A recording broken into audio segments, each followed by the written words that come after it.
Hello, I am Aitg, host of the channel. Chapter 440, First Radio Communication. Commander Feng was assassinated by Reincarnation and is currently undergoing surgery.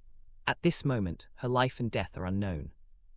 Hearing his spy's report, Sun Cha frowned deeper and asked, "Have they found out who the assassin was?" "The assassin is Reincarnation. According to our spy's information, his next target is you, Commander." When he heard this, Sun Cha went silent for a moment before saying, "Continue to keep an eye on Feng Zhe's situation and report back as soon as you get new news." Understood. Not long after he hung up the call, when Henley walked into the office. Noticing his commander's deep frown, he closed the door and asked, "Commander, did something happen?" Sun Cha sat back in his seat, let out a long sigh, and replied, "I just received news from our spy. Feng Zhe was attacked by Reincarnation and her condition is still critical." Hearing this, Wen Henley was stunned for a moment before he said, "It seems that Jin Zhan's suspicion was not without reason. Besides that, our men also found out that his next target is me," Sun Cha added. When he heard this, Wen Henley raised his eyebrows and said, "If his target is you, then we don't have to worry." Feeling unhappy with his words, Sun Cha said, "Zara Wen, do you think I'm omnipotent? My ability has limitations. We can't depend on it." Placing a folder on the desk, Wen Henley asked, "How is your condition? Do you need to go to the infirmary?" Pinching the bridge of his nose, Sun Cha shook his head and said, "I'm fine. The headache is already gone after I absorbed some crystal cores." Nodding at his words, Wen Henley said, "Commander, this is the report about the zombie attack just now. After some investigations, the reason for the attack was not from outside. The zombie was actually the baby brought back by Rung Ma and Reincarnation." As soon as he heard this, Sun Cha frowned deeply and said, "Zara Wen, investigate Rung Ma. I want to know everything about her and what she has been doing since she returned from the mission 7 weeks ago." "Commander, do you suspect that Reincarnation and Rung Ma are in cahoots?" Wen Henley asked. "I'm not sure, but the two of them are cousins, so it's better to be careful rather than sorry," Sun Cha replied. "I will send our men to keep an eye on her while investigating her movements," Wen Henley nodded. Despite the tense situation, a group of technicians and engineers who had been pulling several days of overtime finally finished building the radio tower. On top of the highest building, the group set up a radio station in the rooftop room. When they turned on the radio, they heard static for half an hour before they finally caught a series of broken words. "Survivor. There is a signal," the group cheered when they heard the broken words. After some adjustments, the radio reception became clearer. "This is a survivor camp located at the western border of Suncha City. To all the survivors around Suncha City, you are welcome to join our survivor camp." This was the first time they had heard news from another city. After the initial excitement, the group finally calmed down. "Quick, try to contact them and see if we can exchange information," one of them said. The man sitting in front of the equipment nodded and pressed several buttons before saying, Suncha Base, this is the London City Base. This is the London City Base, can you hear us? Over." The man repeated the words several times before they finally got a response. After some crackling noise, they heard a man's voice coming from the radio. "London City Base, we hear you. Over." When the communication finally went through, one of the men quickly reported this matter to Wen Henley, while the rest of the group exchanged information about their situation with the people of Suncha City Base. 15 minutes later, Wen Henley arrived with Sun Cha, followed by a group of soldiers. Seeing them, the group of technicians and engineers stood up and greeted them, "Commander, Vice Commander." Sun Cha nodded at them and went to the communication device. After he took his seat, he said, "This is Sun Cha, the commander of London City Base. Comrade, how is the situation in Suncha City?" They waited for a moment before they heard a young voice coming from the radio. "This is Fa Shenghen, the leader of the survivor camp located in the south of Suncha City. At this moment, we currently have enough supplies and water for the next 10 days. Hearing this, when Henley wrote in his notebook before Sun Cha asked again, "How many people are staying in your camp?"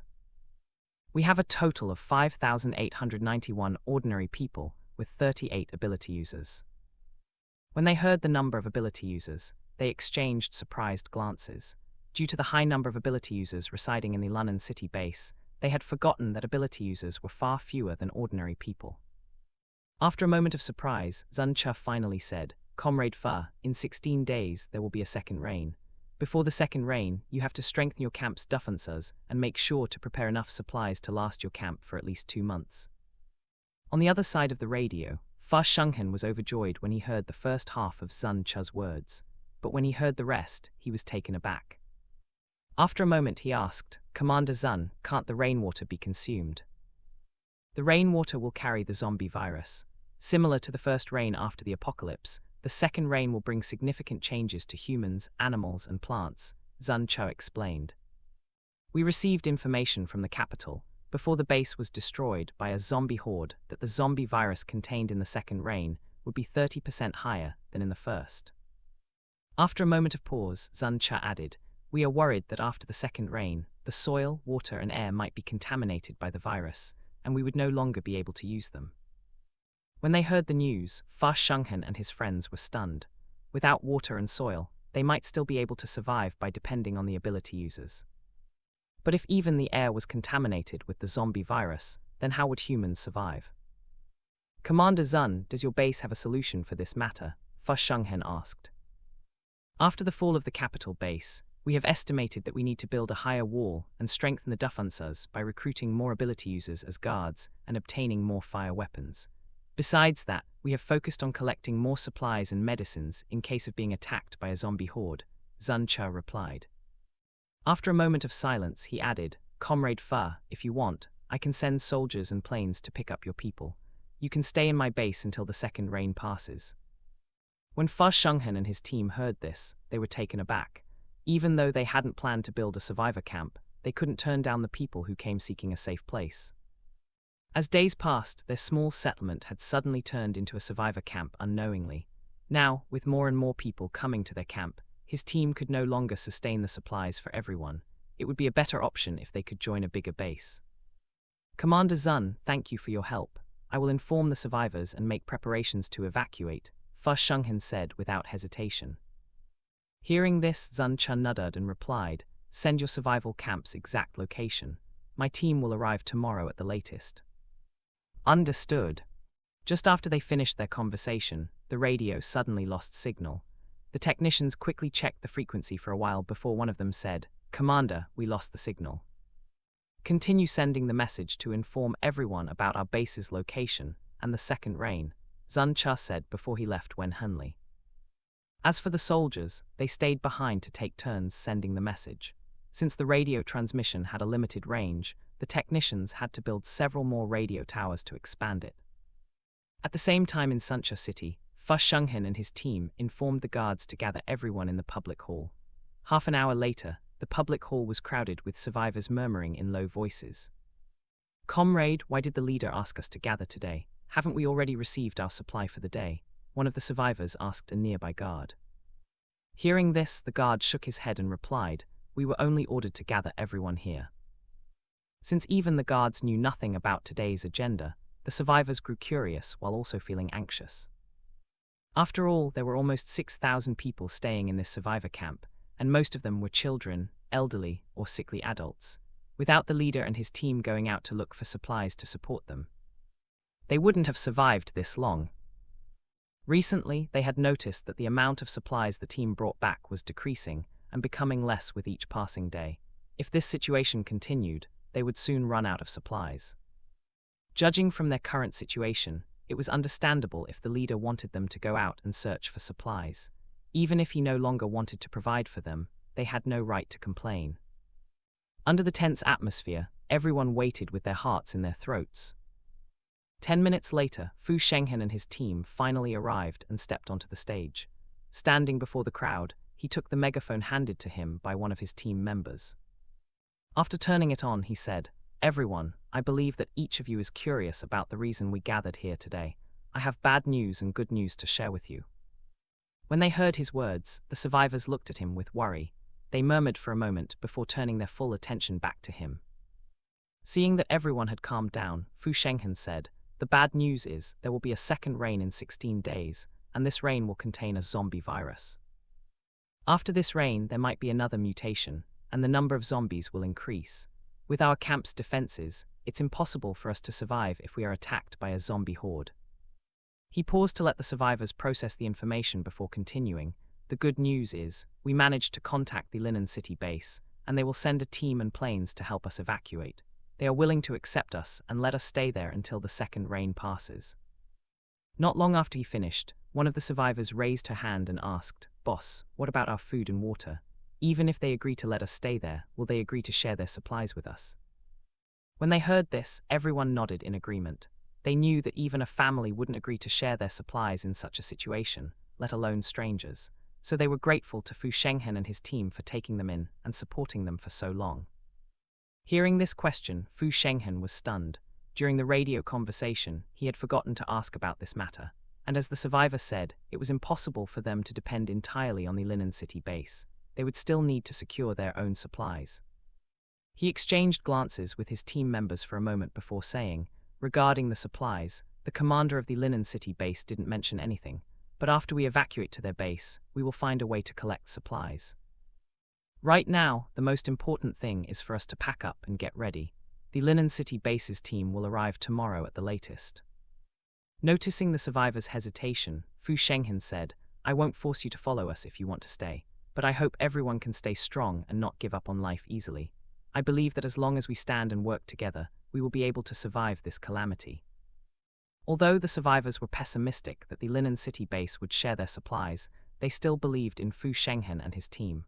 After hearing his words, no one raised an objection, and they followed the team's arrangements. The stronger ones went to help pack supplies, while the weaker ones packed belongings and tents. Under the red moonlight, everyone worked like tireless bees throughout the night. Early the next morning, 30 heavy-lift military helicopters left the Linen City base and flew towards Sanchu City. Each helicopter was able to carry up to 200 fully equipped troops. Due to the unknown situation they were facing, Zun Qi planned to finish the relocation of the survivors in a single trip. At 7 o'clock in the morning, the sound of propellers echoed across Sanchu City's sky. When the survivors hiding in buildings and scattered camps heard this, they ran out of their hiding places and raised their heads. Seeing the fleet, their dull eyes finally regained light.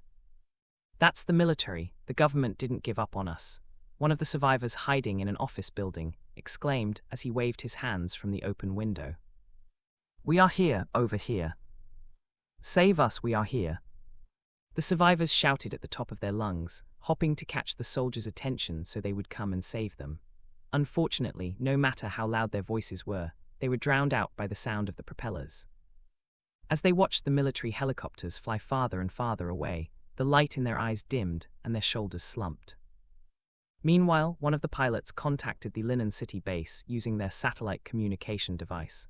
Not long after, Wang Yi's voice came from the device. "How's the situation in Sanchu City?"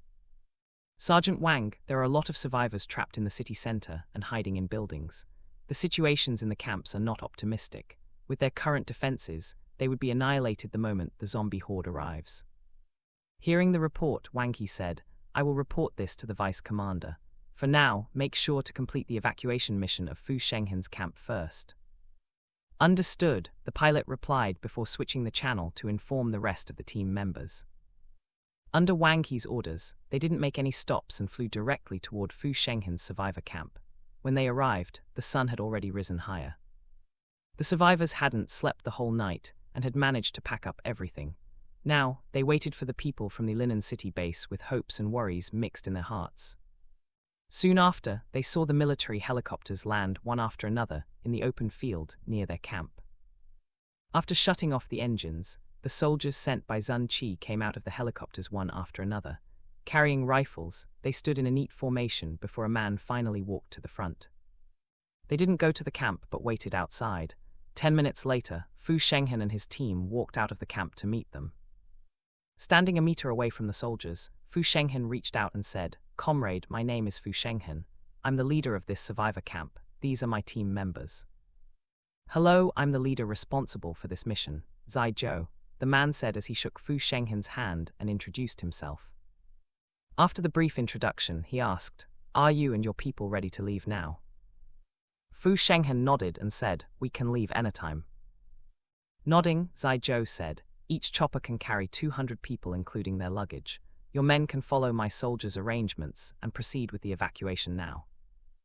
Fu Shenghen nodded again and said, "Okay." With the cooperation between Fu Shenghen's team and Zai Zhou's soldiers, they finished boarding in 2 hours. After making sure that nothing and no one was left behind, the military helicopters finally took off and flew back to Linen City.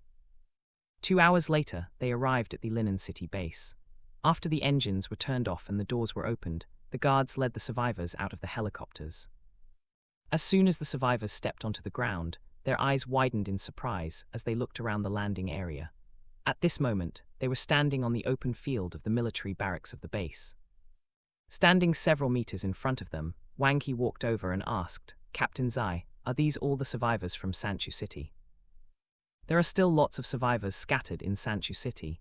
We might need to go back and pick them up," Zai Zhou replied. Then he turned to Fu Shenghen and added, "This is Fu Shenghen, the leader of the survivor camp." Wang He looked at the young man standing beside Zai Zhou, and surprise flashed in his eyes. He thought that the one who was able to lead more than 5,000 people should be someone with lots of life experience. Unexpectedly, the one leading these people was someone so young. Reaching out, he said, "Welcome to the Linen City base, Comrade Fu." Fu Shenghen accepted the handshake and replied, "Thank you for letting us stay here."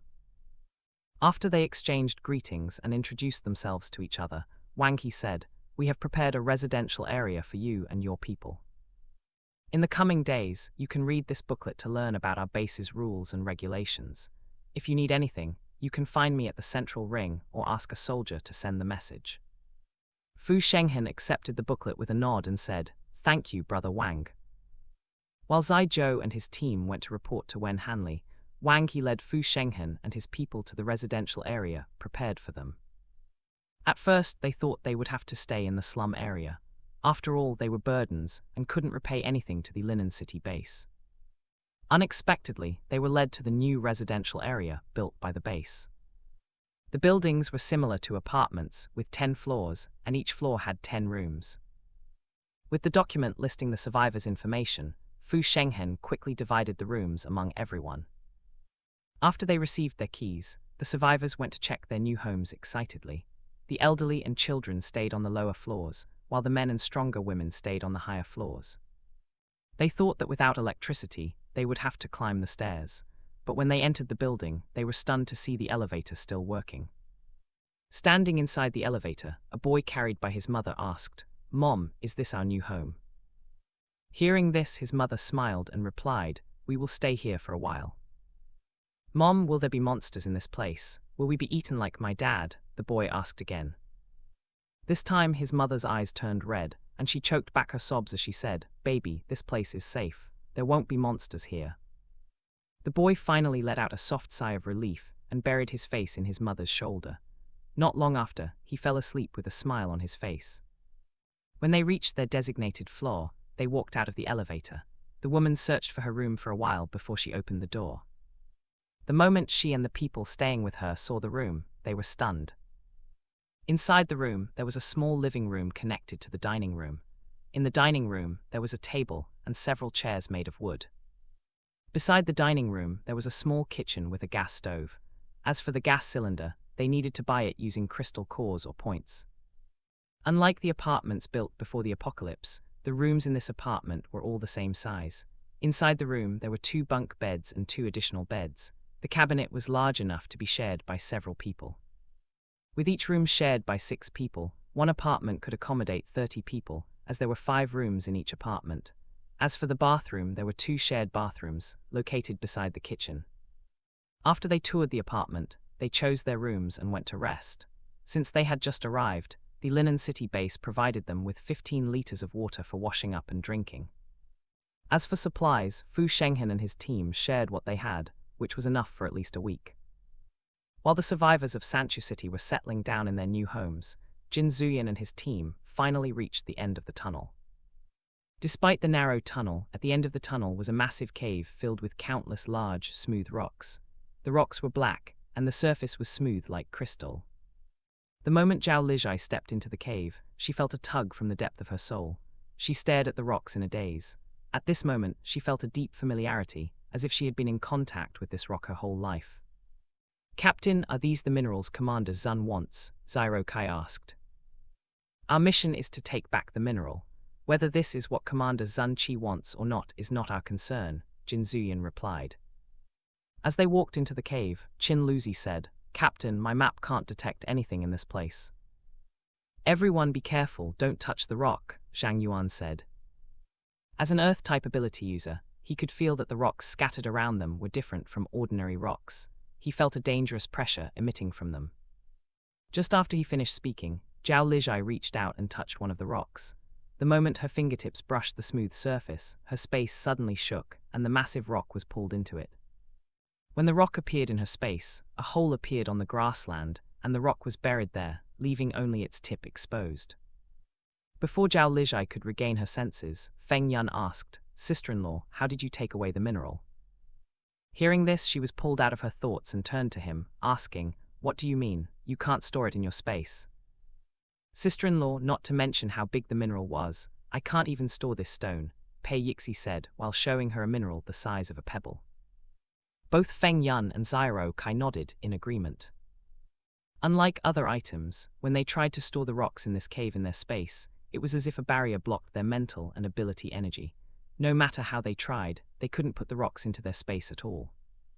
Although they didn't know the composition of the rocks, their mission was to bring them back. Since only Zhao Lijai could store them, Jin Zuyin turned to her and asked, Zhai, are you okay? Did storing the rock make you feel uncomfortable? Zhao Lijai used her energy to check her condition for a while before shaking her head and saying, Brother Yan, I'm fine.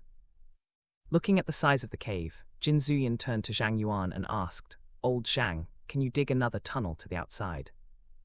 Zhang Yuan placed his palm on the wall of the cave for a moment before saying, I can do it, but it might take more than 10 hours. Checking his watch, Jin Zuyin said, Everyone, we will take a 20-minute rest before starting to dig the tunnel. Following his words, everyone took their seats. Zyro Kai and Feng Yun divided the food and water among them. While they were eating, Mo Junji picked up a mineral stone the size of a marble and put it in his pocket. Noticing Mo Junji's movement, Li Kixuan raised his eyebrows and placed his palm above a mineral stone. When he tried to store it in his spatial ring, nothing happened. After trying several times, he finally gave up. When the break was over, the members started digging a tunnel. Unlike the narrow, winding tunnel they had used before, the one they dug this time was more like a chimney, going straight up. As Zhang Yuan dug, the Wen brothers created a metal wall to hold the ceiling from collapsing. Then Feng Yun, Zyro Kai, and Pei Yixi collected the soil into their spaces. It took them a total of 11 hours before they finally saw a ray of sunlight illuminating the dark tunnel. Wiping the sweat from their foreheads, the members took a deep breath. This time they didn't create a ladder. Standing under the opening, Zhou Huajian raised his hand, and in the next moment, 2 thick vines shot upward from his palms. A few seconds later, he grabbed the vines, and they retracted at high speed, pulling him up. 1 minute later, he was already standing on the open field outside and shouted, Everyone, I will use my vines to pull you up. Hearing this, Zyro Kai replied, Okay. With Zhou Huajian pulling them up, in less than 20 minutes, the Phantom team members were already outside, leaving only Jin Zuyin and Zhao Lijai below. Before leaving, Jin Zuyin looked at his fiancée and said, Zhai, be careful. I know, Brother Yan, don't worry, Zhao Lijai nodded with a smile. After Jin Zuyin left the cave, Zhou Huajian said, Sister-in-law, hold onto the vines. I will pull you up as soon as you have stored the minerals. Okay. Holding onto the vines, Zhao Lijai raised her hands, and with a wave, the rocks in the massive cave disappeared instantly. She thought the minerals were only those in the cave, but unexpectedly, as she opened her space, the minerals buried beneath the cave were also sucked into it. Feeling that she was losing control, Zhao Lijai gritted her teeth and used her mental power to regain control over her space. In 2 minutes, all the minerals disappeared. A huge hole appeared under her feet with a loud rumble as the largest mineral was taken into her space. Standing on the open field above, everyone felt the ground shake and looked at the pit. Pull her up, Jin Zuyin shouted with a hint of panic in his voice. The moment he heard this, Zhou Huajian pulled his vines back as the ground started to collapse. Everyone moved back. Following Zhang Yuan's words, the members quickly retreated. As he was pulling Zhao Lijai out of the pit, Zhou Huajian leaped into the air. Due to the unstable ground, he was only able to jump slightly. When both he and Zhao Lijai started to fall into the massive hole, Qin Luzi grabbed his hand and flew toward the safe area. Only after the three of them stood on solid ground did Zhao Lijai dare to relax her mind and succumb to the darkness. Seeing his fiancée suddenly lose consciousness, Jin Zuyan rushed over and caught her before she hit the ground. Aitg. Everyone was shocked when they saw her suddenly faint. Ignoring his members, Jin Zuyan carried his fiancée and rushed toward the compound. When he arrived at the nearest house, he kicked open the door and went into the bedroom. Pulling away the dusty bed cover, he placed his fiancée down and used his energy to check her condition. 5 minutes later, he noticed that the energy in her body was draining at a frightening speed. Recalling the zombies' corpses stored by his members, he carried her out again. When he saw Feng Yun, he said, "Feng Yun, take out all of the zombies' corpses you stored." Hearing this, Feng Yun nodded, and with a wave of his hand, countless metal boxes appeared on the empty field. Without wasting time, Jin Zuyan raised his hand and burned the metal boxes with his black flame. In less than a minute, the metal melted, and the black flame engulfed the zombies' corpses. While he was burning the corpses, he transferred his energy into his fiancée. After the zombies' corpses turned into ashes, he absorbed the black flame back into his body. As the cold energy circled his body and turned into warm energy, he continued transferring his energy without stopping. When the members saw this, they were stunned. Even though they didn't know what their captain was doing, they knew that he might need a lot of zombies' corpses to save their sister-in-law. Reaching this conclusion, Qin Luzi said, "There is a large group of zombies in the town not far from here. Let's go there." After he said this, he leaped from the ground and flew off. Seeing this, Feng Yun took out several cars, and the members followed after him, leaving only Yin Yusheng behind to guard Jin Zuyan and Zhao Lijai. Meanwhile, Zhao Lijai's consciousness was trapped inside her space. Floating outside the space, she looked at it with a deep frown. At this moment, her space looked familiar yet unfamiliar. It was familiar because the mutant animals, mutant plants, and the crops were the ones she had collected and planted before. But it was unfamiliar because she could see that her space was actually a spatial device. It was just that this device was massive. The size of the space could rival the moon. Having a clear vision of the entire space, Zhao Lijai realized that she had only unlocked less than 5% of its actual size. While she floated around the space, she saw a small black mound appear on the grassland. As she went closer, she finally realized that the mound was actually the minerals she had just taken away. Rubbing her chin, she muttered to herself in disbelief, "Is my space even able to plant crystals?" With more than 90% of the crystals buried under the ground, the pile looked like nothing more than rocks. Before she could find out what was going on, she saw a gush of black energy flow into her spatial device. The dimmed space absorbed the energy as if it had been starved for millennia. As it absorbed the energy, the fog slowly dispersed and turned into energy that seeped into the core of the spatial device. This was the first time Zhao Lijai witnessed how her space actually evolved and upgraded. At this moment, she was too stunned to blink. As a wisp of consciousness, she lost her sense of time. She didn't know how long she had been watching the space device evolve. It might have been only an hour, or it might have been a year, who knew? Feeling bored, she floated around the vast space for a long time. Suddenly, she noticed cracks similar to spiderwebs on the edge of her space. As she traced the cracks with her fingertips, a strong suction force pulled at her consciousness.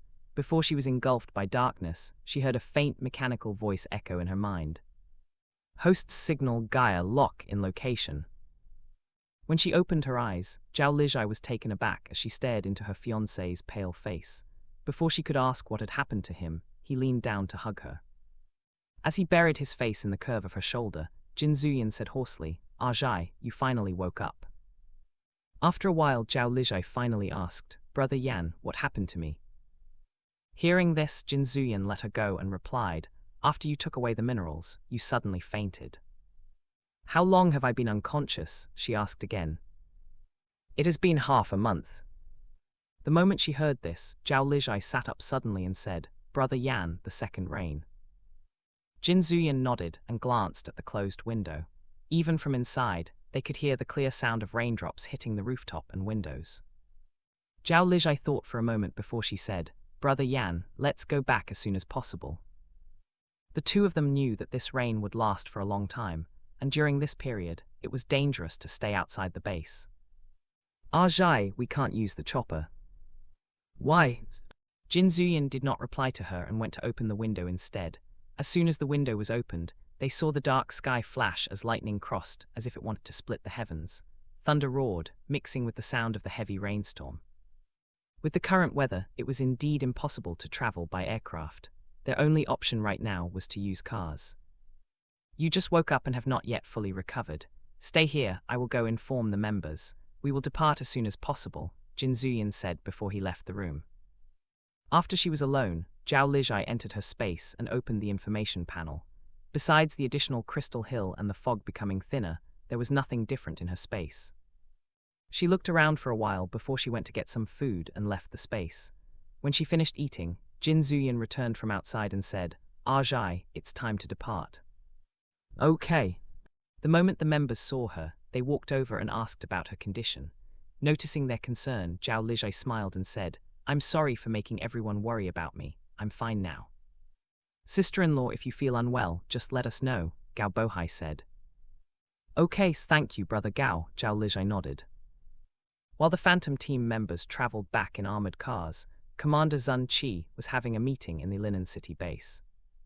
Sitting around the round table when Hanley said, Commander, we have increased the patrols and tightened the security inside the base. So far, the survivors have followed orders, and there have been no reports of zombies appearing inside the base yet. How about the situation outside the base? Zun Qi asked. According to the information brought back by the scout teams, there were no zombies spotted within a radius of 5 kilometers from the base's perimeter. As for the plants and animals, none have been spotted, Wang Qi reported. Zun Qi nodded and said, call all the teams outside to return as soon as possible. Make sure that the water reservoirs and planting areas are covered well and not contaminated by the rainwater. Understood, when Hanley nodded. Just after he finished speaking, they heard a knock, and soon after a soldier entered the room. After he saluted them, he said grimly, Commander, we received a report from the Yunshan City base just now. Commander Feng Ziu has passed away. The moment they heard this news, everyone was shocked. Zun Qi stood up from his seat in disbelief and asked, What did you say? Commander Feng Ziu passed away at 5 o'clock this morning, the soldier replied. After hearing the news for the second time, Zun Qi finally realized that he was not dreaming. Feng Ziu had really passed away. She was still gone after holding on for more than half a month. He sat back in his chair with a pale face.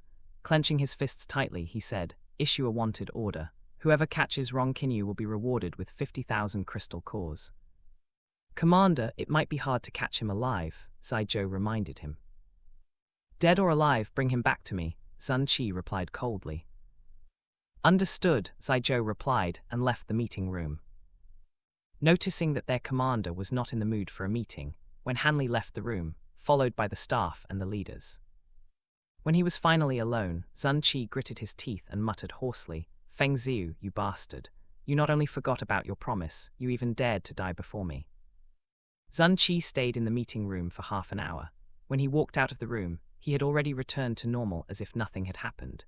If not for the hint of bloodshot in his eyes and how pale his lips were, no one would notice his emotions at all. When he saw that his commander had finally come out, when Hanley let out a silent sigh.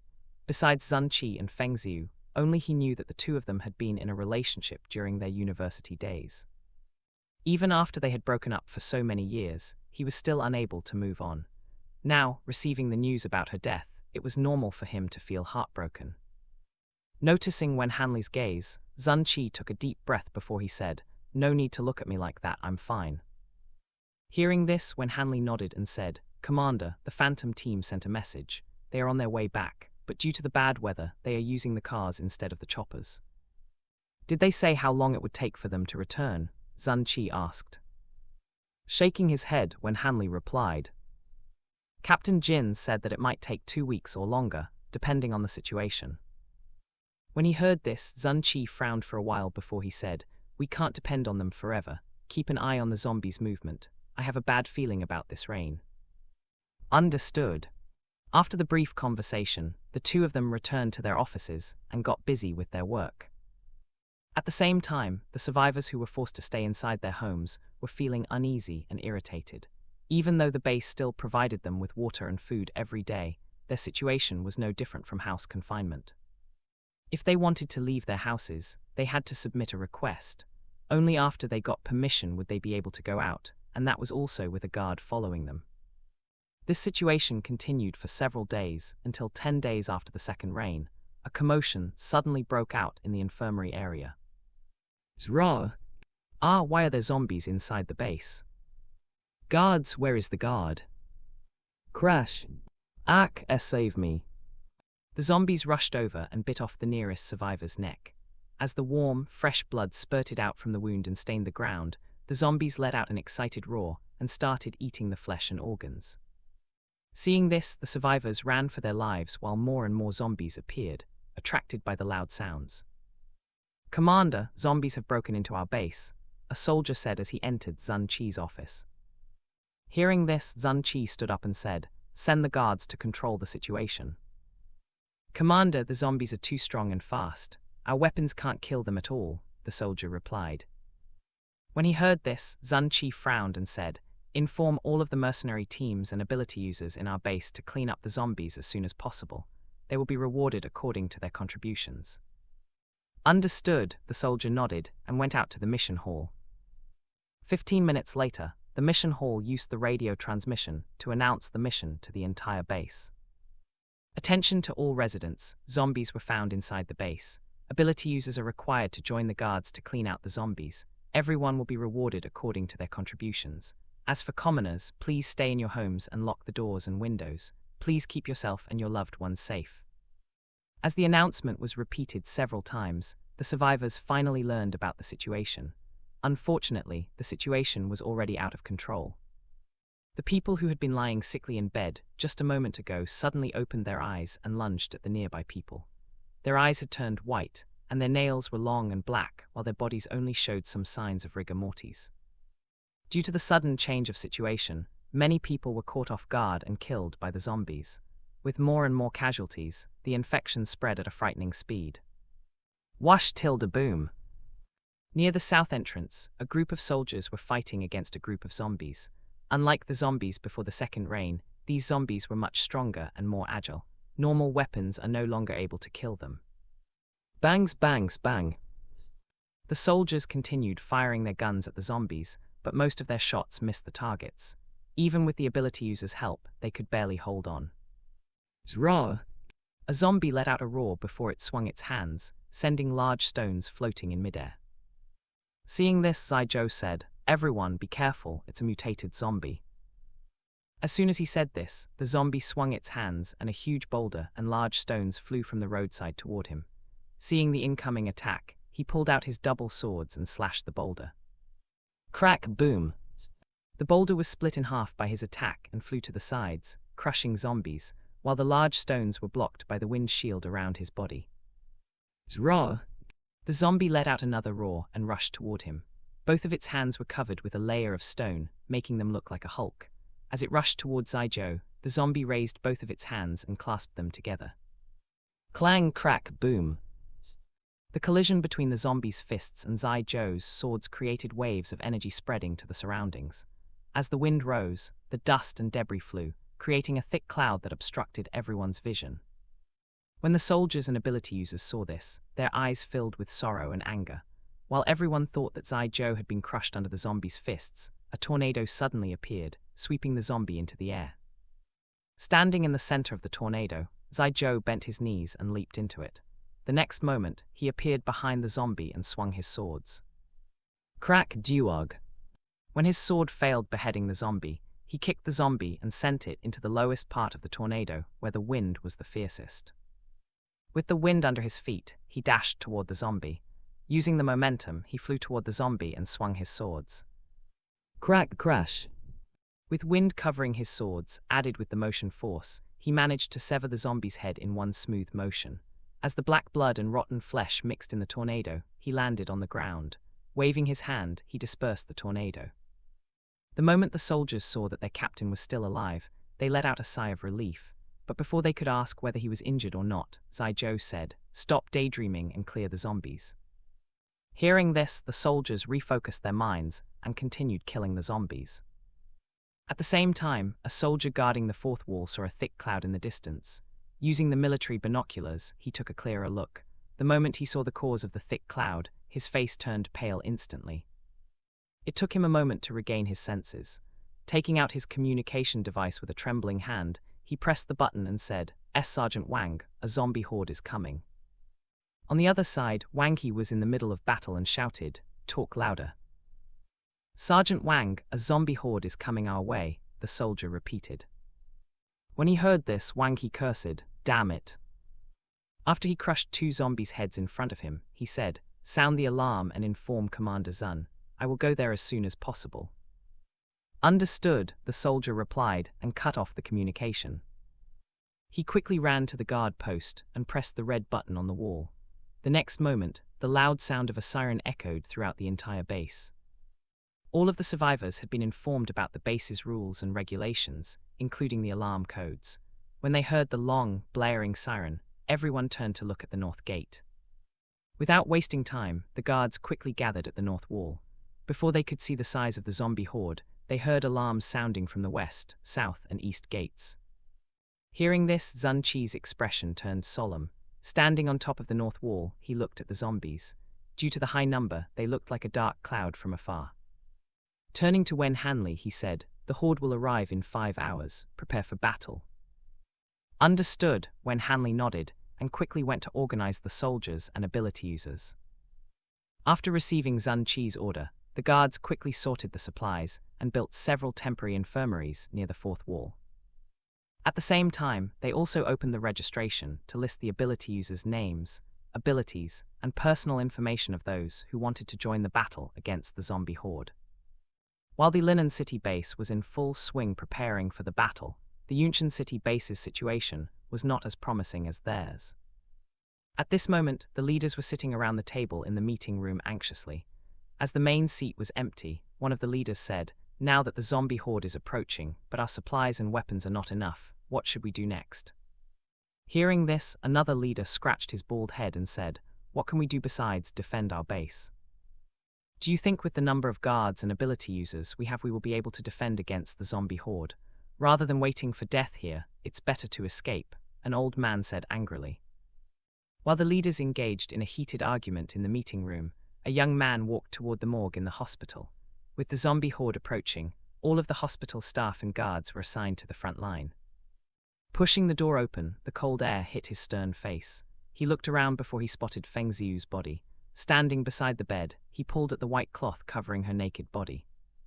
He stared at the stitch marks on her chest and stomach for a while before he reached into his backpack and pulled out a syringe with a blue liquid inside.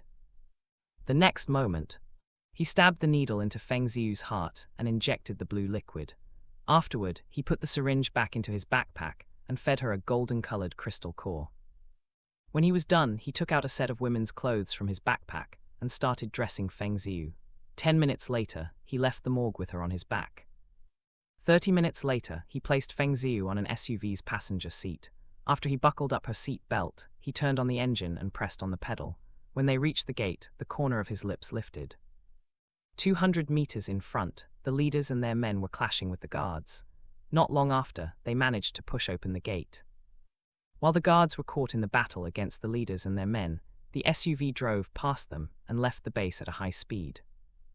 Sitting in the driver's seat, the young man glanced at them through the rearview mirror and muttered, "Fools." After driving for another 10 minutes, he saw several cars waiting for him. Without even stopping, he drove past them and headed toward the Linen City base. Soon after, the cars followed him.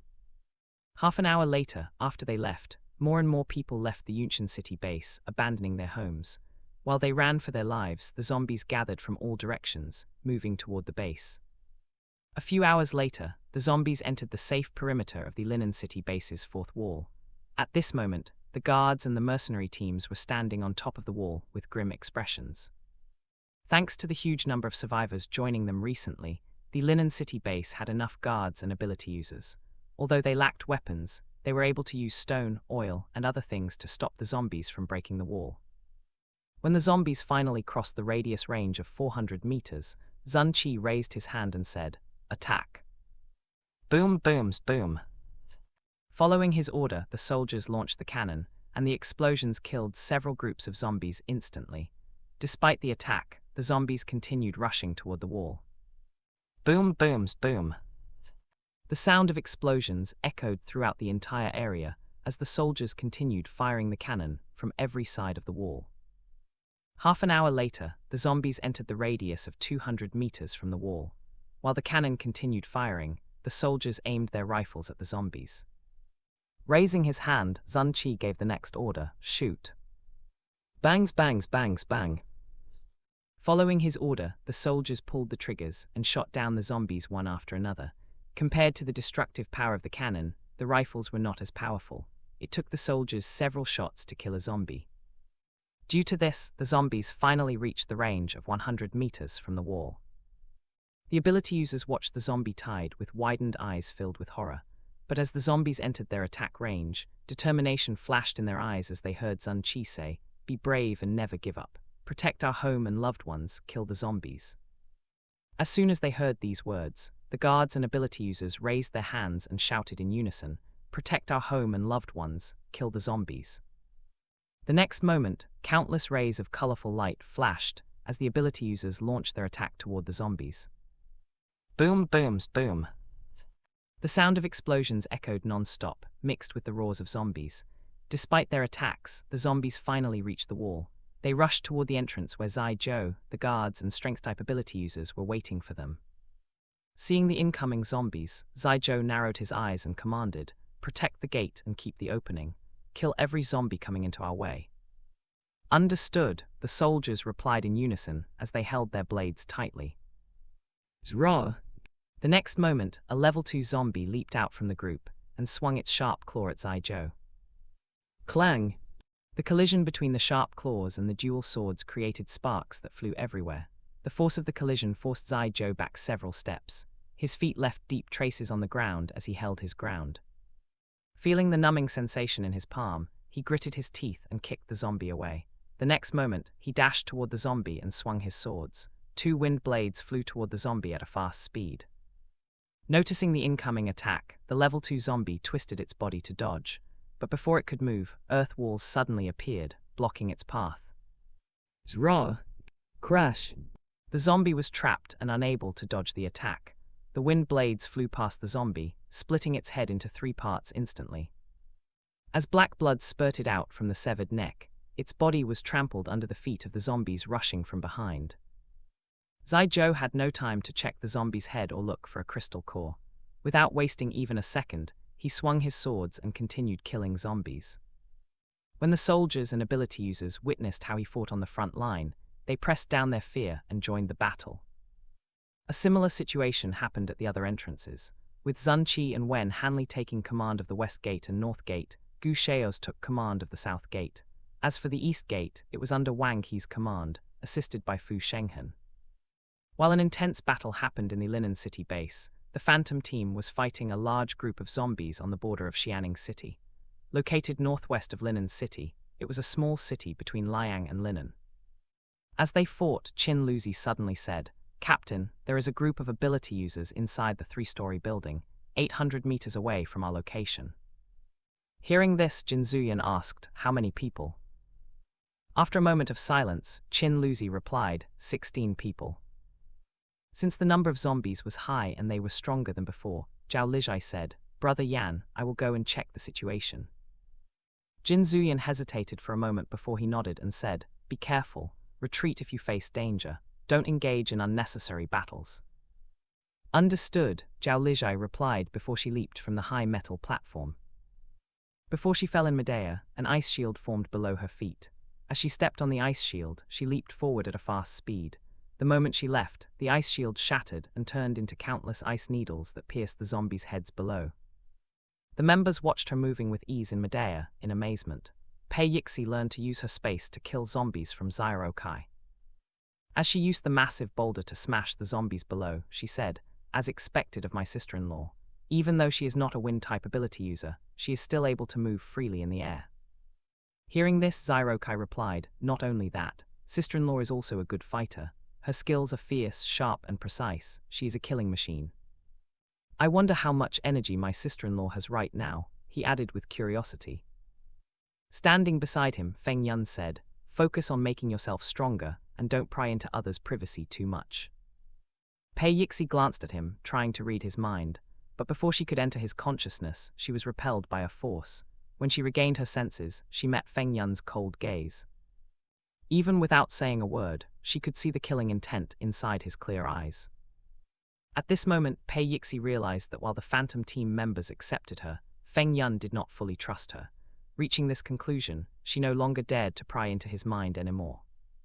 5 minutes later, Zhao Lijai arrived at the buildings where the ability users were trapped. As she stepped on the ice shield, she leaped onto the rooftop. The moment she landed on the ground, several thin vines covered in barbs rushed toward her at a fast speed. Crack, crack, crack. Zhao Lijai jumped into the air and dodged the attack. While she was in midair, she observed the situation. At first, she thought that the ability users were trapped because of the zombies below the building. Unexpectedly, they were wrapped in a cocoon made of vines. Waving her hands, she created 4 water blades and used them to cut the vines where the cocoons were hanging. Crack, crack, crack, crack. But before her water blades reached the vines, a thick vine rushed from behind the cocoon and blocked the attack. The water blades stuck on the thick vine, leaving only a small scratch on the surface. Landing on the ground, Zhao Lijai frowned as she waved her hands and pulled the water blades back. With a flick of her hand, the water blades combined and turned into a shuriken and spun at a fast speed. The moment she threw the water shuriken at the thick vine, several thinner vines rushed toward her from the side. This time, she didn't dodge and pulled her dagger. In less than 2 seconds, the dagger was covered in ice and turned into an ice scythe. Crash, crash, crash. She swung her ice scythe in a full circle and cut the vines attacking her. At the same time, the water shuriken flew past the thick vine and aimed at the cocoon. Crack. The moment the cocoon's connection was cut off from the thick vine above it, green sticky liquid burst out from the vine as the cocoon fell to the ground with a loud thud. Seeing this, Zhao Lijai dashed toward the thick vine. With a spin, she swung her scythe and cut the vine, freeing the rest of the cocoons. The moment the cocoons fell to the ground, she waved her hand and collected them into her space. As soon as the cocoons disappeared, a high-pitched shriek echoed in the area. Ti. Feeling dizzy from the sound, Zhao Lijai gritted her teeth and muttered, "Sound attack." Crack duog. Before she was able to regain her focus, the thick vine rushed toward her and hit her back, sending her flying. As she collided with the metal bars planted at the edge of the rooftop, she coughed up a mouthful of blood. Cough, cough, cough. Crack, boom. Noticing the vine was aiming at her again, she rolled to the side, barely dodging the attack. The wall crumbled from the attack, and a huge hole appeared on the rooftop while debris and dust fell to the ground. Looking around, Zhao Lijai spotted a small pot plant hiding in the dark corner. The moment she saw the pot plant, the corner of her lips lifted. When the vine attacked her again, she lowered her body and rolled to the side. Ignoring the vines attacking her, she rushed toward the dark corner. As if noticing her intention, the vines went crazy and sped up their attacks. Crack, crack, boom, crack. Zhao Lijai dodged the attack, but the debris and stones still left scratches and small wounds on her body and cheeks. A few seconds later, she finally reached the dark corner and raised her hand. Collect. In a blink of an eye, the pot plant disappeared from the rooftop and reappeared inside her space. At the same time, the thick vine and countless barbed small vines suddenly stopped moving and fell to the ground with a loud crash. The next moment, Zhao Lijai entered her space and saw a mutant plant slapping the pot. Slap, slap, slap. The sound of the slaps was crisp and loud. Standing in the distance, she was stunned by the scene. Not long after, a small sprout drilled out of the soil and swayed slowly in the pot. When she thought about the vines and how fierce the attack was, it was hard for her to connect that with the small mutant plant in the pot. With her space's energy pressuring the mutant plant, it was no longer able to move or attack freely as before. Since it no longer posed a danger, Zhao Lijai just threw it at the grassland area, together with the small mutant plant. Afterward, she checked on the cocoons. Using her ice scythe, she cut open the cocoons and freed the people inside. According to Qin Luzi, there were a total of 16 people, while the total number of cocoons was 24. After she opened the cocoons, she checked the people trapped inside, and as Qin Luzi said, only 16 people were still alive, barely breathing. When she looked at them, she found them familiar. 5 minutes later, she finally realized that these people were the members of the Eagle team. It was just that they looked as thin as skeletons and very pale compared to before. that's why she hardly recognized them. Fearing that they would breathe their last suddenly, she quickly fed them with her pond water and transferred her energy to keep their organs from failing. When she was done, she left her space and reappeared outside. Since she couldn't bring them back without using her space, she took out her walkie-talkie and contacted her fiancé. "Brother Yan, can you send someone Brother Gao over?" she asked. "Aitg, how is the situation there?" Jin Zuyan asked her back. "I have taken care of the mutant plant and it's safe here, but their conditions are critical," Zhao Lijai replied. After a moment of pause, she added, "It's the Eagle team." The moment she said this, Jin Zuyan was taken aback. After a moment of pause, Jin Zuyan said, "Gao Bohai and Old Chin are on their way." "Okay." After she put back her walkie-talkie, Zhao Lijai entered her space and brought the Eagle team members out. Not long after, Chin Luzi and Gao Bohai arrived at the rooftop. The moment they arrived, they saw the members of the Eagle team lying on the ground, looking like corpses. For a moment, Gao Bohai thought they were already dead. With this thought, he walked over quickly and checked their condition. After he was sure that they were still breathing but in critical condition, he opened his backpack and took out the medicine box and first aid kit. While he was busy treating them, Zhao Lijai took out more medicine from her space before she said, "I will go back and help our team first." Chin Luzi nodded and said, "Sister-in-law, don't worry, I will stay with Brother Gao." Zhao Lijai nodded and said, "Okay." The next moment, she leaped from the rooftop and returned to the Phantom team's location, using the same method as before. Due to the rain, the zombies continued to evolve, even in the midst of the battle. While the Phantom team was able to hold on against the relentless attack of the zombies surrounding them, the situation at the Yunshan City base was far different compared to theirs. When the sun slanted to the west, the number of zombies surrounding the base had already reached an overwhelming number. Standing on top of the wall, the vice commander swung her blade as zombies continued climbing the wall. Crash Duog. After she kicked away another headless zombie, she asked, "How is the evacuation going?" The soldier standing not far from her had already received the report from the other side and replied, "Vice Commander, the southern gate and the northern gate have been breached. The zombies have already reached the central area." Hearing this, the vice commander gritted her teeth and said, "Everyone, retreat to the central area." The moment they heard her words, the guards understood that they had to abandon the base and evacuate as soon as possible. "Understood," they replied in unison. As they retreated from the wall, the zombies started to pour into the base. Boom! An explosion was heard coming from the gate as it was blasted by a fireball. With the gate destroyed, their last defense against the zombies was broken. One after another, the screams of the guards being devoured alive by the zombies echoed in the area. Witnessing how their comrades were being torn apart, the guards' eyes turned red with sadness and rage, but they couldn't afford to avenge them right now. Noticing their hesitation, the vice commander raised her hands, and several fireballs flew toward the zombies. Boom, booms, boom. As the fireballs exploded, they killed a large group of zombies and the half-eaten guards. "What are you standing there for? Retreat," she shouted. The moment they heard her words, the guards no longer hesitated and ran toward the central area while killing the zombies chasing after them. Meanwhile, the situation in the central area was chaotic. Besides the zombies pouring in from the outside, the guards also had to be wary of the survivors. As they were drenched in the rain, many of the survivors were infected by the zombie virus and mutated. With limited time and facing the zombies' attack, it was nearly impossible for them to check on the survivors' condition. In the end, many of the guards and survivors died from the attack of the newly mutated zombies. Now with the gates broken, they could no longer stay to evacuate the rest of the survivors. Bangs, bangs, bang. As the guards continued firing their guns, the captain asked, "Where is the vice commander?" "Zra." Just after he finished his words, a zombie lunged at him from behind.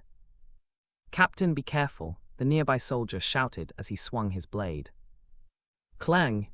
Before he could cut off the zombie's head, his blade was blocked by the sharp claw. Crash! The next moment, a dagger pierced the zombie's forehead and killed it instantly. The soldier breathed heavily as he stared at the zombie falling in front of him. Just a moment ago, he was protecting this girl, but now she had died as a zombie, killed by them. He felt conflicted, but he had no time to dwell on it.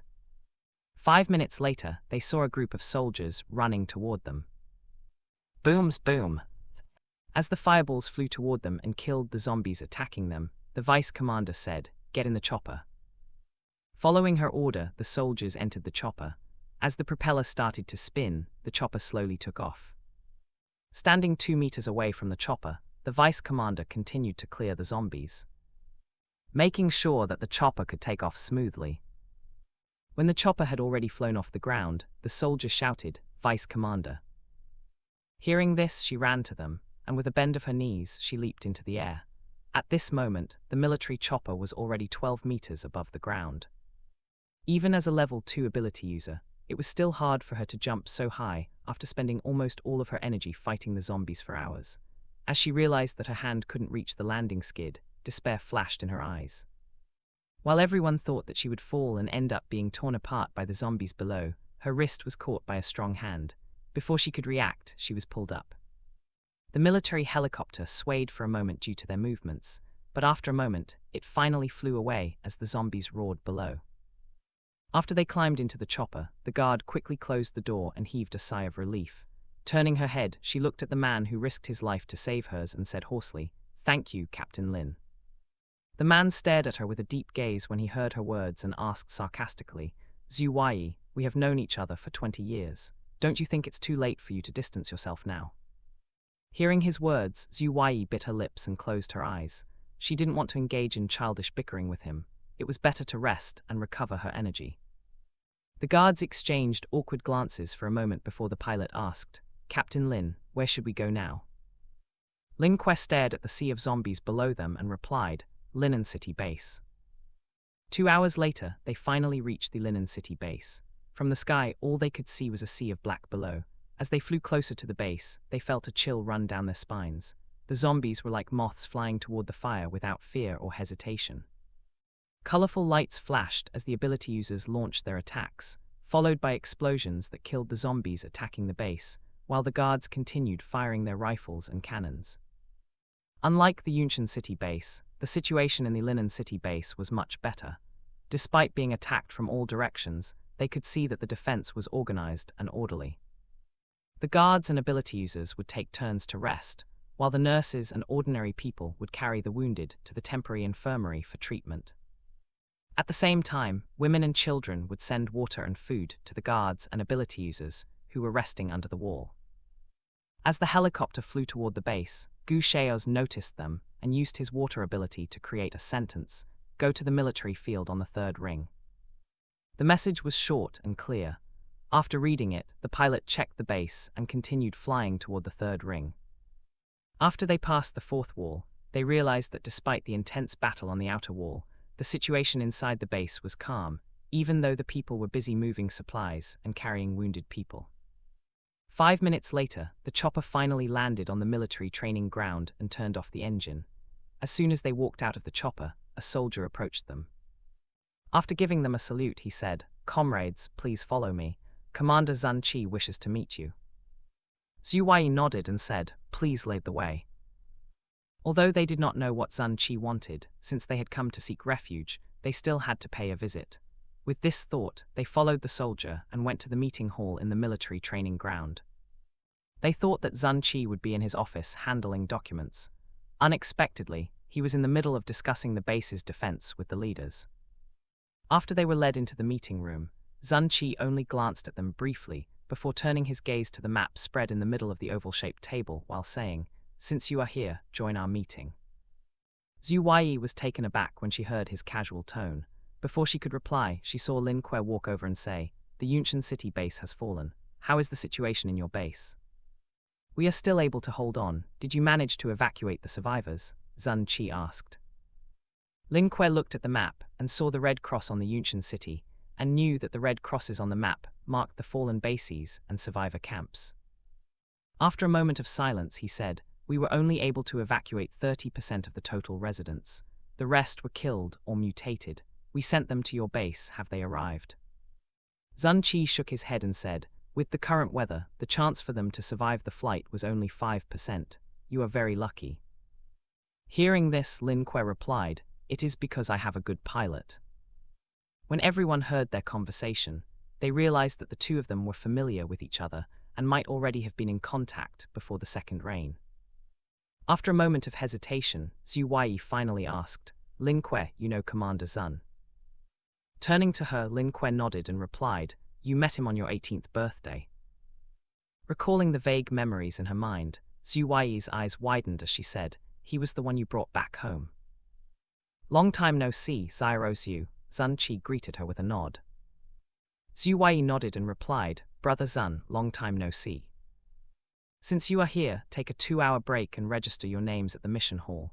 We need all the ability users we can get to help defend the base. As for the ordinary people, none of you are allowed to come in contact with the rain," Zun Qi said. After he said this, Lin Kuei nodded and said, "Okay." Everyone understood that the 2-hour time limit was not out of consideration for their fatigue, but to make sure that they were not mutating. As they had guessed, they were led into a separate building where they were locked in a room. Although the door was locked, they were provided with clean clothes, food, and water. There was even a bed inside for them to take a nap. The guards understood that this was a necessary precaution and did not raise any objection. After they took a shower and changed into clean clothes, they finished the food prepared by the base and went to sleep. Zra! Bang! An hour later, they suddenly heard the roar of zombies coming from the other rooms, followed by the sound of gunfire. They were startled and could not fall asleep anymore. Lying on the bed, they stared at the ceiling while their minds wandered. The situation worsened as more and more bases and survivor camps fell under the zombies' attacks. While some of them managed to escape and reach the Linen City base, most of them were unable to survive and died under the zombies' claws or became one of them. Under the tense situation, another 10 days passed in the blink of an eye. While the zombies were attacking human bases across the world, plants and animals were slowly mutating under the baptism of the rain. On the 20th day of the rain, the Phantom team was still trapped in Xianing City, while the members of the Eagle team were still recovering. As the sun rose on the eastern horizon, Zun Qi stood at the top of the wall and observed the battle situation using military binoculars. Looking through the binoculars, his heart sank when he saw the number of zombies did not show any sign of decreasing. While they still had enough supplies and water to hold on for 2 more months, the morale of the guards and the ability users was low after the prolonged battle and lack of sleep. Lowering the binoculars, he turned to Wen Hanley and asked, "Have you contacted Jin Zuyan?" Wen Hanley shook his head and replied, "We are still unable to contact the Phantom team." After a moment of pause, he said, "Commander, it has been 10 days since we last contacted them. Do you think they are?" Before he finished his words, Zun Qi interrupted him, "I believe that they are fine. If even Jin Zuyan and his team are unable to survive this ordeal, then none of us can." Just after he said this, they suddenly heard the piercing sound of birds screeching coming from the distance. Without even using binoculars, they could see the swarm of black birds flying toward their direction at a fast speed. Seeing this, Zun Qi said, "Fire-type ability users, prepare for an attack." As soon as they heard his words, the ability users who were resting quickly rushed toward the top of the wall. When they saw the sky was covered by the black birds, their faces turned pale instantly. "What the hell is that?" one of them exclaimed in surprise. "Be careful, it might be zombie animals," the nearby ability user reminded him. In less than 2 minutes, the birds reached their location. Chirp, chirp, chirp. The sound of thousands of birds chirping caused them to feel dizzy and pain in their ears. While they were still trying to regain their senses, the birds attacked them. "Arg!" one of the guards screamed as the bird pecked at his eyes. As the bird flew away, the nearby guards noticed an eyeball on the bird's beak. The next moment, the bird opened its beak and swallowed the eyeball. Seeing this, the guard raised his gun and shot the bird in panic. Bangs, bangs, bang. Unlike the zombies, the bird was smaller, only half the size of a chicken. Added with their fast speed and agility, none of the shots hit the target. When the guard saw several birds flying toward him, he raised his arms to block their attacks. While he was able to protect his eyes, the flesh on his arms was torn.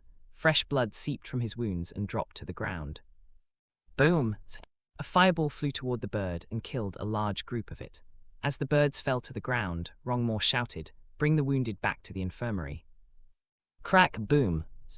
A lightning bolt flew past her and hit a group of birds behind her. Seeing this, Rongmore nodded at the ability user and continued helping the guards to retreat. While they dealt with the birds, the zombies continued climbing the wall. Due to the number of zombie corpses below the wall, the zombie was getting closer and closer to the top of the wall. Seeing this, Zun Qi said, "Pour the oil and burn the corpse." Following his order, the soldiers quickly went to get gasoline from the tower. After they poured the oil, the nearby fire-type ability user sent a fireball toward the zombies. Boom! Covered in gasoline, the zombies were burned the moment they were hit by the fireball. The fire ignited easily and continued burning the corpses under the wall. A similar situation happened on the other side of the wall. With the combined attack of the zombies and the mutant birds, the guards and ability users were barely able to defend the wall. Looking at the situation, Wang He used his communication device to contact Zun Qi and said, "Commander, we have to evacuate the people on the fourth ring. We can't hold on for long." When he heard this, Zun Qi looked at the situation outside the tower with a grim expression. Clenching his fists, he gritted his teeth and said, "Start the evacuation." Understood. With his order, the guards started to evacuate the survivors on the fourth ring, while the ability users and the rest of the guards risked their lives to buy time for them. At the same time, a small space crack appeared in the sky. With the thunder roaring and the lightning flashing, no one noticed the change at all. As the crack widened, space-type ability users felt a strong suction on their ability energy. Clutching their heads, they coughed up blood and screamed in pain. While the lower ability users fainted from the pain, the higher-level ability users stared at the sky. Space distortion. A level 3 ability user muttered in disbelief before he fainted from the pain. Crack, boom. The next moment, the space crack suddenly split open and turned into a portal. A capsule-like object flew through the portal and hit the ground with a loud sound, killing a large number of zombies instantly. The space crack only lasted for half a second before disappearing, but the suction force created several massive tornadoes that killed the zombies and mutant birds. As the tornadoes moved, one of them moved toward the base. Seeing this, Zun Qi went out of the tower and stood at the edge of the wall. If the tornado hit their base, their wall would be destroyed without a doubt. While he was still trying to find a solution, the capsule-like object suddenly let out a buzzing sound as one of the sides suddenly slid open. A few seconds later, a pair of hands reached out from inside the capsule and held the smooth edge of the opening. With a push, a young woman leaped out and stood on top of the capsule. Her long, high ponytail fluttered as the wind raged around her. She looked around and asked, "Crayon, where are we?"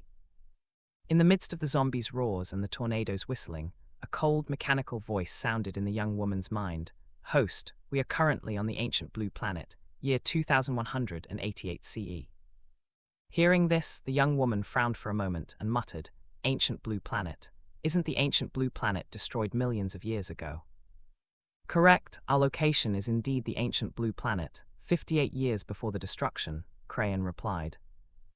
After a moment, the young woman nodded and said, "Crayon, can you locate Gaia's position?" "The energy is insufficient. The search process failed." The young woman raised her head and noticed that countless monsters poured into the massive pit caused by her emergency landing. Looking at their rotten bodies and mindless movements, her eyes flashed with annoyance and killing intent. "Crayon, how much energy do you have left? Can we access the full function?" she asked. The mechanical voice went silent for a moment before it replied, 5% energy left. The accessible function, inventory bag." Hearing this, the young woman raised her arm and activated the system panel. When she saw the screen flashing with red color and huge, bold words of low energy warning, she pressed her lips tightly. Since she couldn't access other functions, she could only find her system manually. After she jumped down from the capsule, she waved her hand, and the next moment, the capsule turned into a diamond earring and pierced her left ear. Zra! Not long after, the zombies reached her location and bared their sharp teeth and claws at her. Seeing this scene, the young woman flicked her hands. In less than a second, her bracelets turned into 2 longswords, similar to Jin Zuyan's longsword. "Time to get to work," she said as she narrowed her eyes. Crash! The next moment, her figure flickered and disappeared from her spot. Reappearing behind the zombies, she swung her longswords horizontally and split a group of zombies in half. As black blood splashed to the ground, the zombies fell with a thud. While they no longer had their lower bodies, they still crawled on the ground, trying to grab her legs.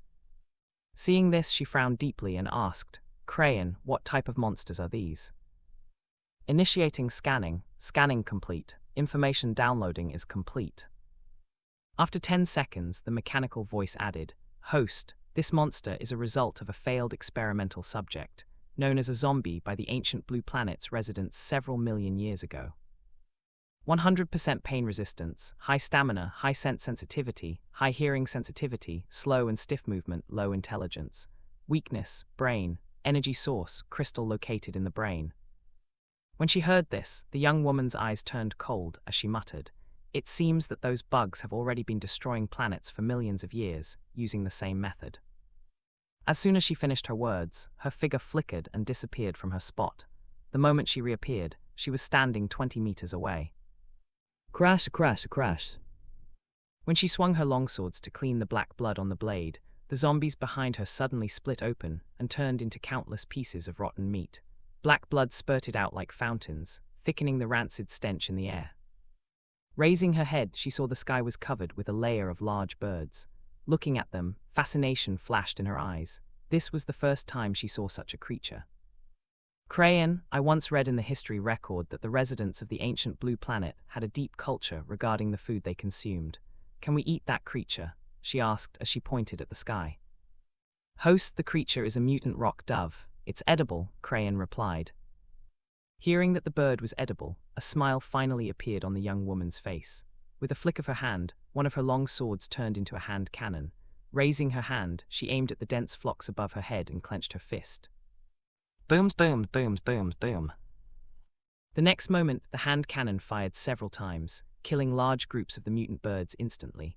As the mutant birds fell to the ground, Crayon's mechanical voice echoed in her mind, "Host, your attack is too powerful. The mutant rock doves are burned and inedible." After a moment of pause, it added, "A friendly warning, your attack consumed the system's energy. You have 4% energy left now." When she heard this, the young woman was stunned. She glanced at her hand cannon and said, "Crayon, I only shot several times. How can it consume 1% of the energy?" "Host, there is no accessible energy port in the surrounding area. Automatic recharging is impossible." "Then how do we recover the system's energy?" she said with a hint of frustration. Crayon went silent for a moment before it replied, "Host, there is a trace of energy inside the zombies' brains." Hearing this, the young woman walked toward the zombies' corpses and looked around. After a while, she spotted the crystals glistening in the sunlight. Bending down, she picked one of the crystals and asked, "Crayon, check if we can use this crystal." "Scanning complete. Host, we can use this crystal," Crayon replied after a moment of silence. "Good," the young woman smiled and put the crystal into her inventory bag. Now, with the energy source found in this so-called zombie, she no longer felt it was a waste of time to kill them. Right now, the zombies were an energy source for her, and they were much more pleasing to her eyes. With this thought, she flicked her wrist, and the hand cannon and longsword in her hands transformed into a long, broad two-handed sword. The sword looked like a fantasy zwahenk, used by a berserker in an online game, as the blade gleamed with a cold, blue light. Holding the handle with a blue dragon pattern on it, she bent her knees and leaped into the air. With a flip, she swung her sword as she channeled her energy into the blade. "Was told a crack, crash, crash." The next moment, countless wind blades flew toward the zombies, killing more than 100 of them. After turning the zombies into minced meat, the wind blades continued to fly forward at high speed and killed all the zombies blocking their path. The wind blades destroyed not only the zombies, but also the ground, leaving countless deep, long cracks. As she landed on the ground, the young woman said, "Crayon, collect the energy stones." Understood. With her system collecting the crystals, she no longer had anything to worry about. It had been a long time since she visited a low-rank planet for training. Judging from the monster's attributes, this planet should be classified as a C-rank planet at most. How could historians write this ancient blue planet as an SSS-rank planet instead? While she was full of doubts, her attacks were not weakened at all. Instead, the more she killed, the sharper her killing intent and the fiercer and more accurate her attacks became. Even though her body was smaller than the weapon on her hand, it didn't slow her speed at all. At the same time, Zun Cha was observing the situation, using binoculars from the top of the London City base's fourth wall. Thanks to the sudden explosion just now, the tornado changed its course and the base avoided destruction. The mutant birds and part of the zombie horde were also swept away by the tornadoes and killed by the explosions, giving them some time to take a breather. As for what caused the tornadoes, he couldn't be sure, but from the situation at the back of the zombie horde, he was sure that someone was killing the zombies there. Even though he didn't know who it was, he was still grateful that someone had come to their aid. Lowering the binoculars, he said, "Everyone, hold on for a little while longer. We will survive this battle." "Understood," the soldiers and ability users replied in unison. Zuncha turned to the soldier standing not far from him and said, "Use machine guns to clear the birds." "Understood," the soldier nodded and went to relay his message. Bangs, bangs, bang. Not long after, the sound of machine guns echoed in the area as the soldiers killed the birds while protecting the ability users who were killing the zombies. Since the situation had stabilized, they pushed back the zombies from the wall and regained their previous orderly pace. Meanwhile, a group of people were trapped inside a building at the border of London City. As the zombies slammed on the doors and windows, a man returned from the kitchen and said, "The supplies are only enough for another 5 days. If we can't find a way to get more supplies or leave this place, we will starve to death." Hearing this, a young man raised his head to look at him and said, "In 3 days, if she is not waking up, all of you should leave first." "Brother Kana, we owe our lives to you. We won't leave you behind," a young man said when he heard his words. "Zaramu is right. Rung Kana, if not for you risking your life to save us, we would have died in that place. Now you finally reunite with your girlfriend, we won't stand on the side and do nothing," another man added. Rung Kana lowered his head and stared at his girlfriend. If not because of him, she wouldn't have been implicated and killed. Now, he didn't even know if she would be able to live normally after being injected with that thing. Caressing his girlfriend's pale cheek, he said, "Thank you, but this is my own problem. Now that you all have finally escaped from that place, make sure to hide your identity. Don't let them find your location," he added. "Brother, we had destroyed the chip buried in our bodies. The facility won't be able to find us," Zhao Mu said. Rung Kana nodded and said, "We have to preserve our energy for now. I will find a way to get more supplies." Since he had said so, they nodded and either trained their abilities or took a rest.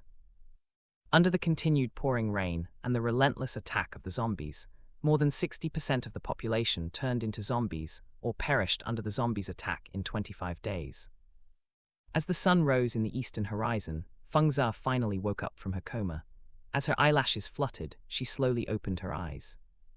When she saw the dirty ceiling and the dummud lighting, she frowned and thought, "I didn't die." Just after she pushed herself up, she heard the familiar yet unfamiliar voice coming from behind her. "Azza, you have finally woken up." The moment she heard this, her instinct and reflex were faster than her brain. Without a word, she grabbed the dagger placed on the table nearby and dashed toward the man. With the tip of the dagger on the man's Adam's apple, she said hoarsely, "Rung Kana, after you failed to assassinate me, you still dare to come back." Rung Kana met his girlfriend's cold eyes and replied, "Azza, I know you might not believe my words, but the one who assassinated you was not me. During my mission last year, I was caught and locked in a laboratory and used as an experimental subject. They learned about my habits and preferences and let someone impersonate me. It's only recently that I managed to escape with my friends, but when I finally found you, I heard about your news." After a moment of pause, he added, "Fortunately, the news about your death was false, and I made it on time to rescue you from the Yunshan City base." Hearing this, Fengza felt a headache. She felt something was off, but she couldn't think what was off. Holding her head, she asked, "What happened to the base?" "Azza, your base has fallen," Rung Kana replied. Chapter 455, Second Phase Ability Awakening 1. "Impossible, we had made enough preparation, how could it have fallen? How are the survivors? Did they manage to escape?" Fengza asked. Shaking his head, Rung Kana said, "I don't know. When we left, I saw the leaders already leaving in their cars, and the gates were opened." When she heard this, Fengza clenched her jaw tightly. "Those coward deserters," she muttered through gritted teeth. Noticing her anger, Rung Kana held her wrist and pushed the dagger away from his throat. Taking the dagger, he placed it on the table and said, "Azza, you have been in a coma for half a month. I made some porridge for you. You should eat something first." Hearing this, Fengza realized the throbbing pain in her stomach was due to hunger. Although she couldn't trust his words completely, she realized that she didn't feel repulsed by his touch like in the past year.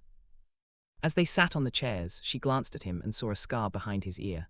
This scar was light, and without close inspection, no one would notice it. This scar was the result of him protecting her back then when they were in a car accident. She always thought that the scar had long gone since she didn't find it on her boyfriend anymore. Turns out, she was spending the last year with an imposter. Just thinking how she shared the intimate moment with that imposter made her stomach churn and her heart sink. A moment later, she suddenly pushed him away and vomited on the spot. Since she hadn't eaten anything during her coma, she vomited nothing but her stomach acid. Seeing her vomiting like this, Rung-kana quickly patted her back gently and gave her a bottle of water to rinse her mouth. With her back facing him, Fengzi didn't notice the complicated emotions flashing in his eyes. 5 minutes later, she finally emptied her stomach and lay weakly in Rung-kana's arms.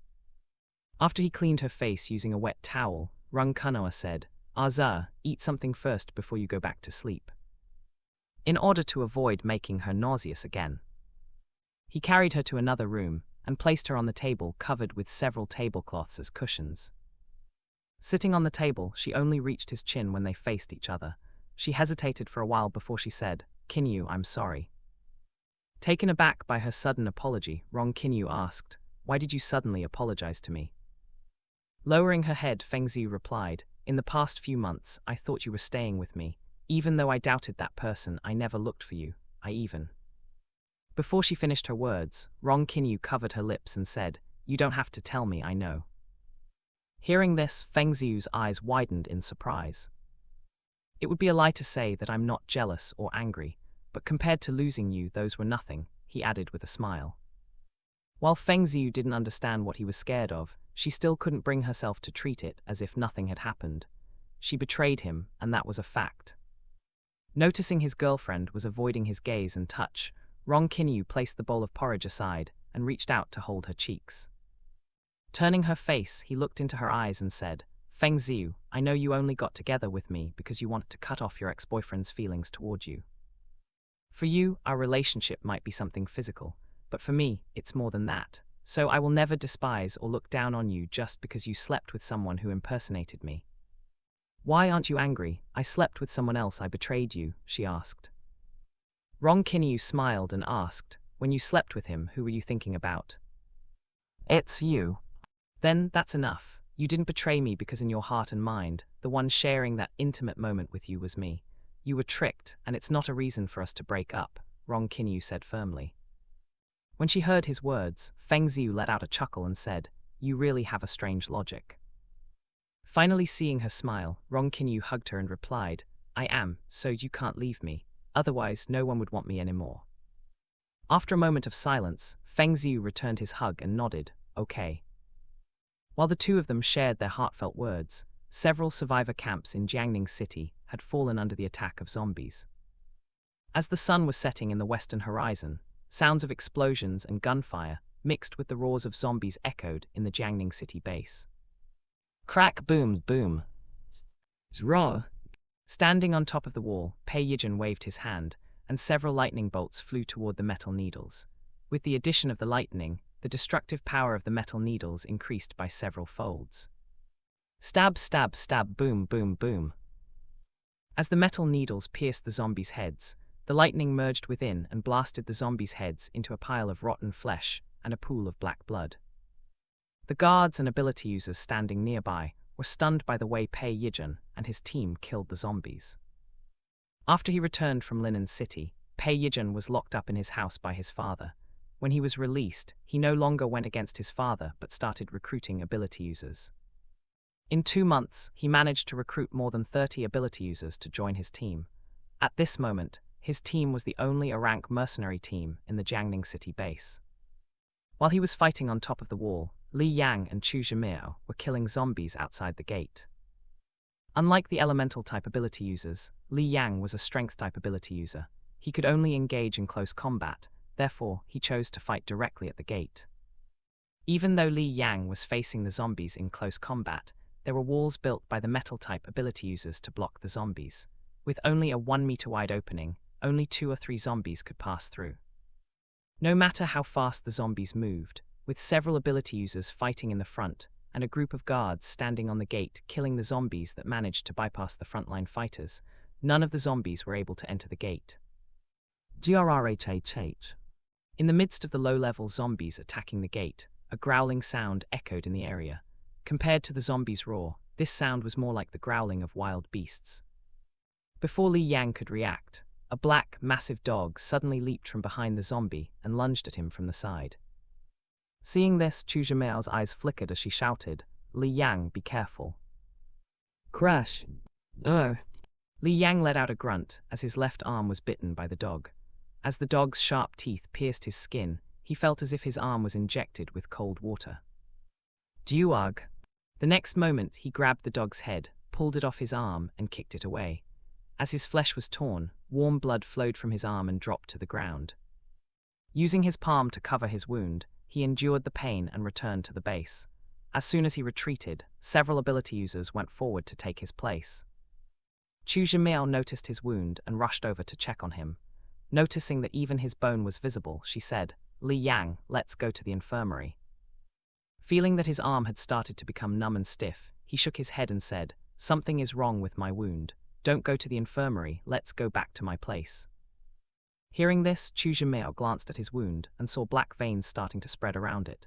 Seeing this, her face turned pale as she said, "Li Yang, you." "Myro Meo, tie me up," Li Yang said before he fainted suddenly. Before he fell to the ground, Chu Zhimeo reached out and held onto him. Fearing that he might die from blood loss, she quickly carried him on her back and ran back to his place. 10 minutes later, they finally arrived at a small house located in a narrow alley. Taking out a set of keys, she opened the door and entered the house with familiarity. The moment she entered the house, she closed the door and placed him on the small bed. After she locked the door, she went to get a rope and tied him up. Only after she was sure that he wouldn't be able to move freely did she go to find a first aid kit box and tend to his wound. Seeing the flesh around the wound starting to rot, her eyes reddened and tears threatened to fall. When she was done, she held onto his cold hand and muttered, "Li Yang, you better hold on and not give up. If you turn into a zombie, I will kill you." Due to her anxiety, she didn't notice that her hand clasping Li Yang's hand emitted a soft blue light as her energy seeped into his body, helping him fight the zombie virus inside. As the night deepened, the zombie horde continued attacking the bases. When the red moon hung in the sky, Li Yang's body twitched as his eyes turned grey. His nails grew longer and a low growl escaped his throat. Drrrhh. Hearing this, tears slipped from the corner of Chu Zhimeo's eyes. Even when the sharp nails almost pierced her hand, she still refused to let go of his hand and said, "Li Yang, don't give up. Please wake up." Similar situations happened everywhere, but their fates were worse than Li Yang's. The moment the wounded showed signs of mutation, they were killed by the guards. Due to this, the morale of the guards and ability users defending the wall hit rock bottom. Some people even sneaked into the warehouse and military barracks to steal supplies and weapons before escaping from the base. When the report reached Pei Zun, lots of supplies, 5 military choppers, and dozens of weapons were stolen, and several groups of ability users and survivors had already escaped. After he read the document, he threw the folder at his subordinate and shouted, "Useless. You can't even handle this small matter. What is the use of having you alive?" The folder hit the man's forehead and blood seeped from the wound, but he kept his head lowered, saying nothing. Only after Pei Zun calmed down did he open his lips and say, "Commander, there are trackers on the choppers. From the direction they go, we are sure that their destination is the Linen City base." The moment he heard this, Pei Zun narrowed his eyes and said, "Zun Qi's base." The man nodded and replied, "From the information gathered by our spies, the Linen City base was managed by Zun Qi and his men, but the one providing the supplies, tools, and weapons is Jin Zuyan and his team."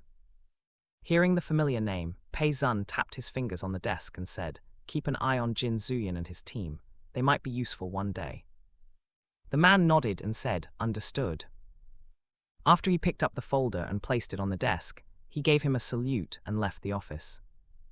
30 minutes later, he walked into a narrow, dark alley, took out his satellite phone, and dialed a number. Not long after, the call connected and Jin Zuyan's voice came from the receiver. "Hello." "Captain, it's me," the man said. "How's the situation in the Jiangning City base?" Jin Zuyan asked. "The situation is not promising, but we are still able to hold on for another week. but Pei Zun has his eyes on our team. Hearing the report, Jin Zuyan went silent for a moment before he said, "He won't do anything to us, but he might be suspicious of you by now. Find a way to retreat after the zombie horde passes." "Understood," the man replied and hung up the call.